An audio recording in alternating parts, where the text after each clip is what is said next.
উদ্দেশ্যে যখন রওনা দিলেন, ইয়াজিদ ইবনে জিয়াদ তার সৈন্যবাহিনী পাঠাইল।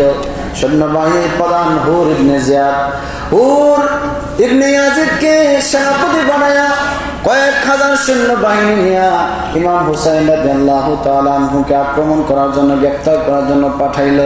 ইমাম হুসাইন রাদিয়াল্লাহু তাআলা আনহু যখন কুফার সীমানায় পৌঁছল, হুর ইবনে ইয়াজিদ তার সৈন্যবাহিনী নিয়ে, সৈন্য সামন্ত নিয়ে ইমাম হুসাইনের মুখোমুখি হলেন। হযরত ইমাম হুসাইন তাকা দেখলেন তারা যুদ্ধের সরঞ্জাম নিয়ে, তীর ধনুক নিয়ে, তলোয়ার নিয়ে সবাই ইমাম হুসাইনের মোকাবিলা করার জন্য আসছে। ইমাম হুসাইন ডাক দেয়া কয়, ও কুফাবাসীরা, ও হুর ইবনে ইয়াজিদ, আমি তো কুফায় যুদ্ধ করার জন্য আসি নাই, আমি তো রক্তপাত করার জন্য আসি নাই, আমি কুফার মধ্যে যুদ্ধ করার জন্য আসি নাই। কুফাবাসী আমার কাছে চিঠি লিখেছে, এই চিঠির পরিপ্রেক্ষিতে আমি কুফায় আসছি।